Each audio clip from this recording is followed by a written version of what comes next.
Election day in the United States is fast approaching, and so today we've got to talk all about the Electoral College. What is it? How is it composed? How does a candidate win in the Electoral College? And what are the key states that you need to be focused on between now and election night? Well, I'm going to answer all of these questions for you right now, all whilst playing with this massive electoral map of the United States, courtesy of 270towin.com. Let's dive in.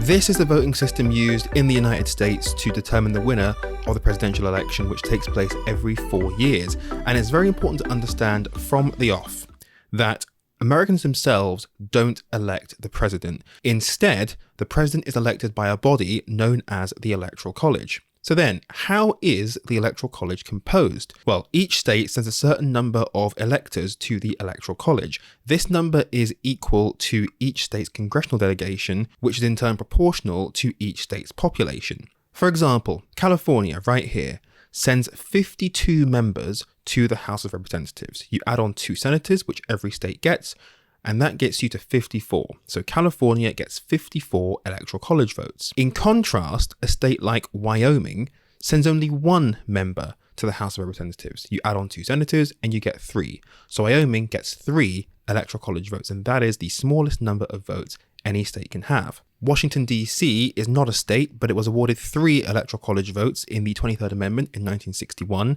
But as of the capital city, they don't get any congressional representation. That's the only exception here. Puerto Rico is a US territory. It does not get any Electoral College votes. So now you're probably wondering, how does a candidate actually win in the Electoral College? Well, an election is held in all 50 states plus DC. In most states, 48 out of 50, the candidate with the greatest number of votes is the winner, and when the Electoral College actually meets, the electors in that state will then all cast their votes for that person. This is the case in all but 2 states. Nebraska and Maine, however, award their Electoral College votes proportionally. This is actually very important when we get to looking at the map in a moment. The statewide winner across Nebraska and Maine gets a certain number of Electoral College votes. In both cases, the statewide winner gets 2 Electoral College votes. Then the rest of the electoral votes are determined by congressional district. So whoever wins a certain district will then get that Electoral College vote. But in all other 48 states plus DC, whoever wins the most number of votes in that state wins all of that state's Electoral College votes. Winner take all. In total, there are 538 electors in the Electoral College, meaning that a candidate needs a majority, 270, to win. 270 is the winning line. And as a result, the emphasis here is on winning individual states rather than simply racking up votes from anywhere.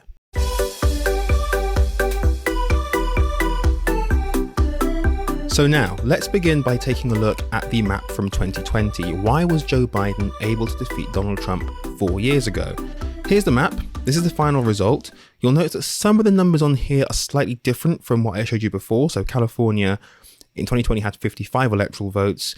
Now it's got 54. That's because the census was done back in 2021 to get a more accurate picture of the US population, and that determines the number of seats each state gets in the House of Representatives, and then that in turn trickles down to the Electoral College. So California lost a House seat from that census, so that's why they have 1 less Electoral College vote this time around. But that's not important here. The main thing is to look at the individual states themselves. So what's the story of 2020? Why did Joe Biden defeat Donald Trump? Well, the first place we have to start is the blue wall states: Wisconsin, Michigan, and Pennsylvania. These 3 states between 1992 and 2012 consistently voted Democratic. They were the blue wall, right? That is until in 2016, Donald Trump flipped these 3 states. And as a result, that was central to him taking the White House and defeating Hillary Clinton. Joe Biden in 2020 was able to turn these states to being blue once again, and that was what sealed the deal for him in 2020. There's a lot of former industry here, a lot of white working class voters in these states, sort of very, very receptive to Donald Trump's economic message, and something that Joe Biden was able to counter 4 years ago. These 3 states are going to be absolutely crucial to whoever wins the White House, as I'll show you in a moment. But then we also need to look at another region of the US, the Sun Belt. the southern states right here, specifically Georgia and Arizona. Joe Biden was able to win both of these states, right? No Democrat had won both of these states together for decades, right? Bill Clinton won Arizona and Georgia, but separately in 1992 and in 1996. But Biden carried both of these 4 years ago. Really, really, really significant victories for Joe Biden. And that was able to just give him even more cushion for his victory. And then, of course, Nevada is in the mix as well, which has been a very tight state for the last couple decades, but Biden was able to carry that too. So this is the story of Biden's victory. You'll notice here there's a couple of states, Ohio and Florida, which usually the winner of the presidential race would win. But that wasn't the case in 2020 because Ohio and Florida are now solidly red states. So you might be thinking, why didn't Joe Biden carry Ohio? Well, it went for Trump in 2016 by 8 points and again in 2020 by 8 points. And Florida was tight in 2016, but then in 2020, Trump won it by about 4 points. So Ohio and Florida, solid red states, and the new battleground map consists of Wisconsin, Michigan, Pennsylvania, Georgia, Arizona, and Nevada.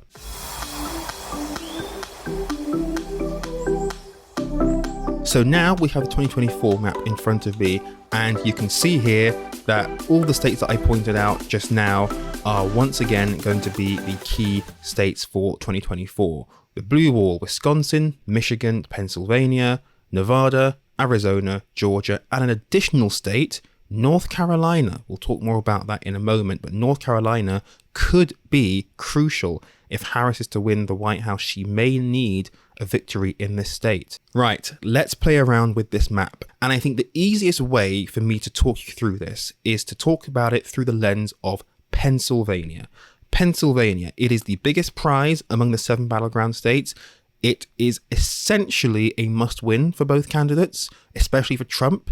Harris can win without it, but Pennsylvania is the absolute crucial battleground state this cycle. Now, geographically, Pennsylvania is an absolutely fascinating state because you've got the big urban areas of Philadelphia in the east, you've got Pittsburgh in the west in Allegheny County, then you've got the rest of the state, vast swaths of rural areas. And this is going to be a contest all about the margins. Biden made huge gains in 2020 in suburban areas, especially among women who have been trending blue since 2018 midterms.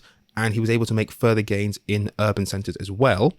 We also have to factor in the fact that Biden was born in Scranton, Pennsylvania, so he had existing relationships in the state. So now, what does Harris have to do to win in Pennsylvania? Well, it's pretty clear. She's got to run up the score with African-American voters, especially in Philadelphia and Pittsburgh, those urban areas. Plus, she's got to run up the score with voters in the suburbs, especially suburban women. And then once she's done that, she's got to try and eat into Trump's margins in rural areas. If she can do that, she stands in very good stead heading into November. The polling website 538 has Harris up by an average of just 1.9 points. So this is going to be absolutely down to the wire. If you're Trump, for you, it's all about running up the score in those rural areas, trying to keep your margin as wide as possible ahead of Harris, especially when it comes down to male voters, where Trump does have a significant lead both in Pennsylvania and nationally. Now, privately, Harris campaign sources have said it's going to be quite a tough fight to win the state. CNN anchor Jake Tapper tweeted several weeks ago that Harris campaign sources had told him that she was behind with white men. She's got to try and make up that margin among those voters. So let me now show you Kamala Harris's easiest path to 270, and it runs through the blue wall states, Wisconsin, Michigan, and Pennsylvania. If Harris wins Wisconsin, Michigan, and Pennsylvania, that gets her to 270 electoral votes on the dot. 270. Now, for this scenario, we're going to assume that the 2nd congressional district in Nebraska, which is the city of Omaha, we're going to assume that she wins this district. If she doesn't win this district, if I change that to red, she falls short. She's at 269. But the polling suggests that Harris will win this district. Again, this is one of those split districts in Nebraska and Maine, the only two states that split their electoral votes, Harris looks like she will win that district. So if we assume for these scenarios that she will win that district, that puts her at 270 on the dot. Trump has no path to 270 if he fails to win Pennsylvania, Wisconsin, and Michigan. It's over. Now, the polling out of Wisconsin and Michigan has been quite mixed. Wisconsin a few weeks ago was looking pretty safe for Harris, but some polls recently have shown actually a much tighter race. The 538 average has Harris up 2.7 points in Wisconsin, so it will be very tight. Michigan actually has been quite consistently strong for Harris as well. That's continued in the last few weeks, despite some opposition to the Biden administration's handling of Middle East policy. There was the uncommitted movement in the Democratic primary where 100,000 people voted uncommitted, which basically meant that they didn't support Biden. They didn't support any candidate. They just voted uncommitted.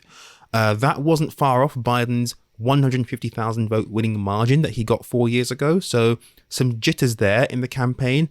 But despite this, it seems that Harris has managed to bring back some of those younger Arab American voters back into the fold with her much tougher stance that she's taken on what's going on in the Middle East.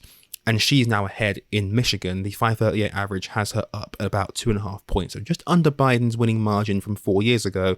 But I think Michigan in all likelihood will go for Harris. And I think Wisconsin is going to be tight. But I think Michigan and Wisconsin are pretty much nailed on for Kamala Harris. So just to repeat again, if Harris is able to run the table in the blue wall, Wisconsin, Michigan, Pennsylvania, she could lose all of the other battleground states, North Carolina, Georgia, Arizona, Nevada. She could lose all 4 of these. As long as she gets Pennsylvania, Michigan, and Wisconsin, she gets to 270. However, what happens if Harris fails to win Pennsylvania and Trump flips it? Now that brings us to Trump's Eastern Firewall. You see, Harris has a plan that involves winning 3 states, right here, but Trump also has a plan up his sleeve that involves just 3 states. And those 3 states are Pennsylvania, North Carolina, and Georgia.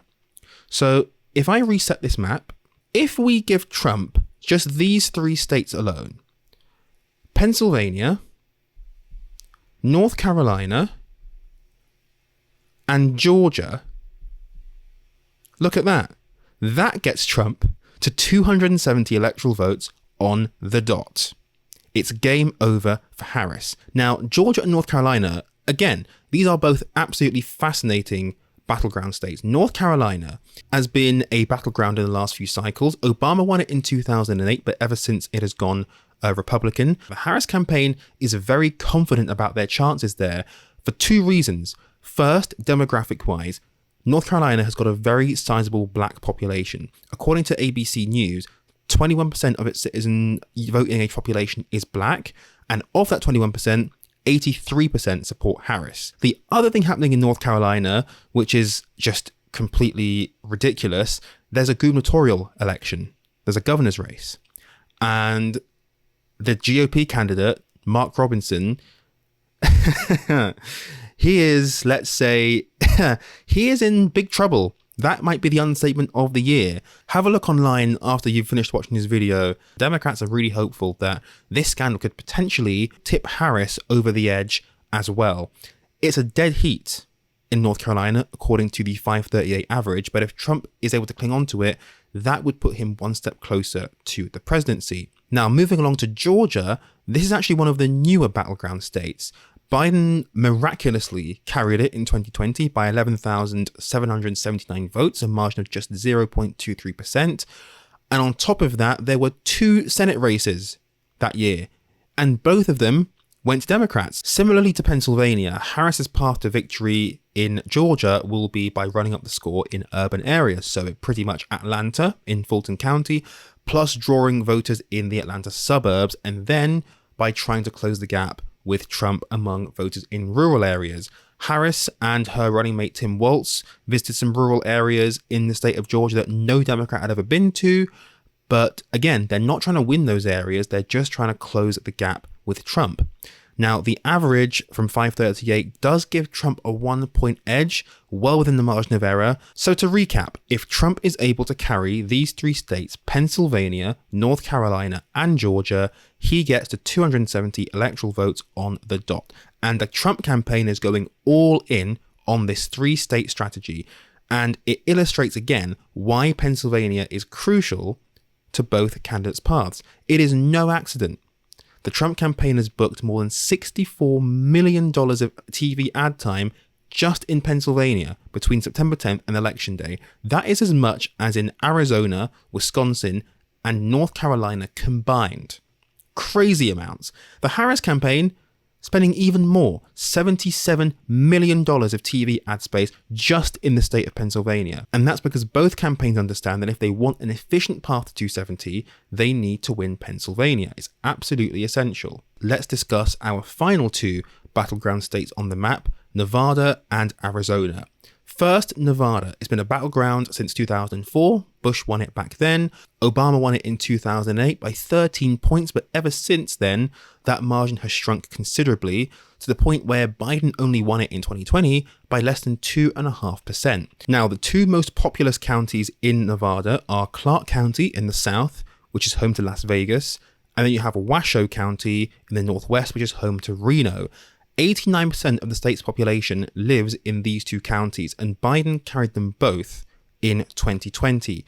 Now, the 538 average has Nevada as a dead heat. The state has got a very service-based economy, lots of tourism, hospitality. A lot of that was affected in 2020 and 2021. It is no accident that Trump went to Nevada to announce his policy on not taxing tips, and then was very swiftly followed by Harris making a visit to Nevada to make exactly the same policy announcement. So both Harris and Trump angling for those union voters, those hospitality workers in the state of Nevada, and making very, very clear economic pictures to those voters. And then finally, we have the state of Arizona. Arizona is all about Maricopa County. You're going to hear a lot about Maricopa on election night. It's absolutely crucial. It is the most populous county in the state. It's traditionally been a Republican county, right? Home to around 60% of the state's population. But 4 years ago, Biden won it 50-48. And pretty much whoever wins Maricopa County will win in the presidential race in Arizona. The other interesting thing to note about Arizona is that it is a state full of independents. In fact, independents make up 1/3 of registered voters. And at one point in 2023, independents were the largest block of registered voters. So the role of these independents is partly why Biden and Democrats as a whole performed well in the state in recent years. The 538 average does have Trump up by less than a percentage point. And also, we've got to talk about the fact there's a Senate race in Arizona. You now have a Democrat, Ruben Gallego, against the Republican Carrie Lake. Carrie Lake ran for governor a couple of years ago and she lost. Now she's running for Senate. Ruben Gallego is around 15 points up in that race against the Republicans. So that could also help Harris get over the line in 2024. It will be a tight race, but I think Harris will pip it. That's my prediction for Arizona, but we'll see.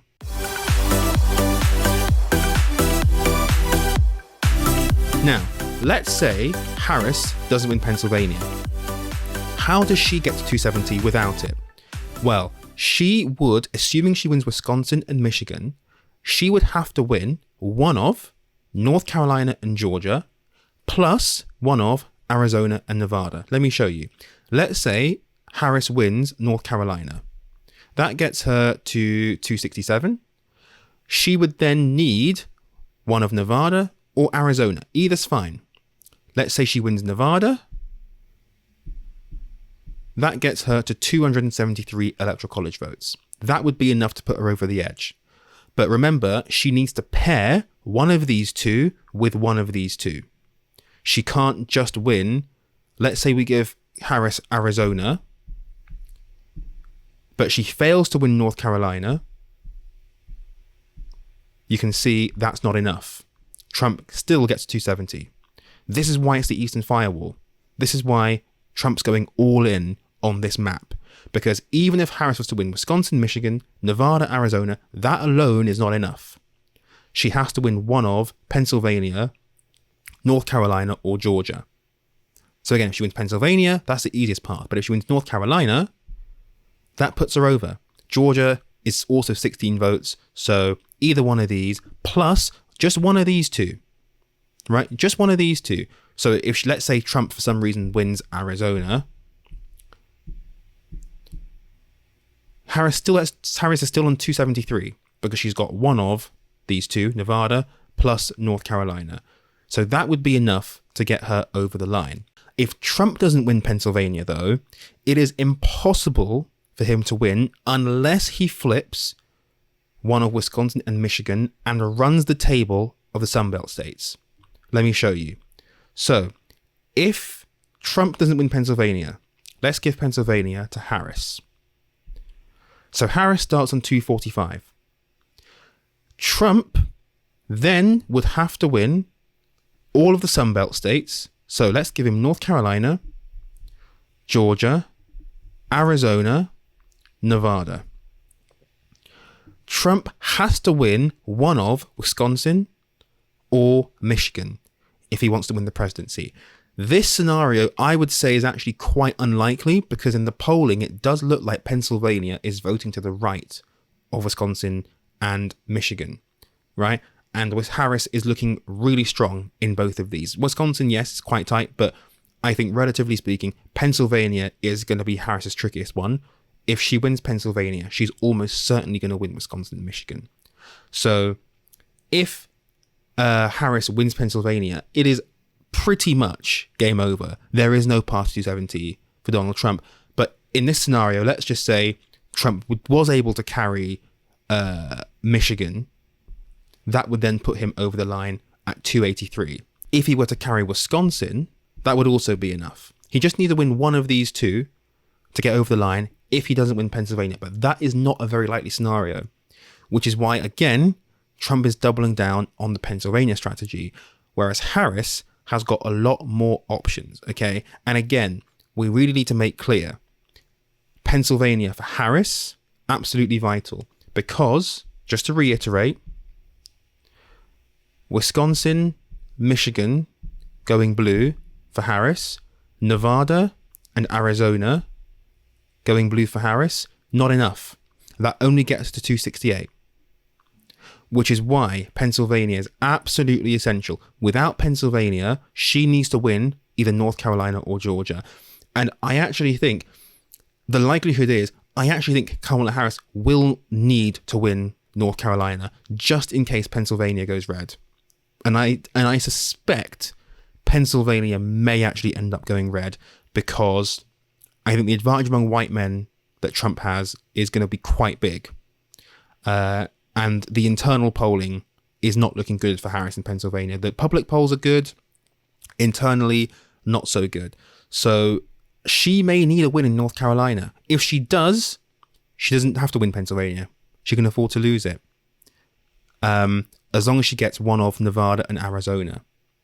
So really and truly, there are 7 battleground states here, but in actual fact, 3 of them are going to decide the election result.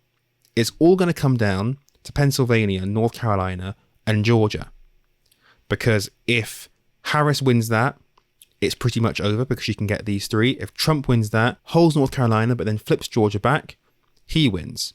So it's going to be a very, very, very tight race. That is the state of the race. I think Harris will end up winning one of these 2, Nevada or Arizona. Instinctively, I think she will probably get Arizona.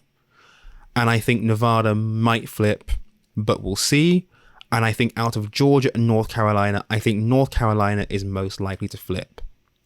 So if she were to get that and that, she wins. She wins already with these 3. But then with these 2, cushions her even more. And if she doesn't get Pennsylvania, then it's not the end of the world. She still wins with 278. And Trump would then get 260. So that's a possible scenario. There's, of course, lots of different combinations. But those 7 states are going to be crucial. Pennsylvania, though, is the one that really matters this cycle. So there you have it. That is my overview of the 2024 Electoral College map. It's going to be a super tight race, but Harris, as you've seen, does have way more past 270 than Donald Trump. I'm not predicting a winner here, just purely making observations. And as with 2020, anything can happen, and it'll be fascinating to pore over all the results once all the votes have been cast. Woo!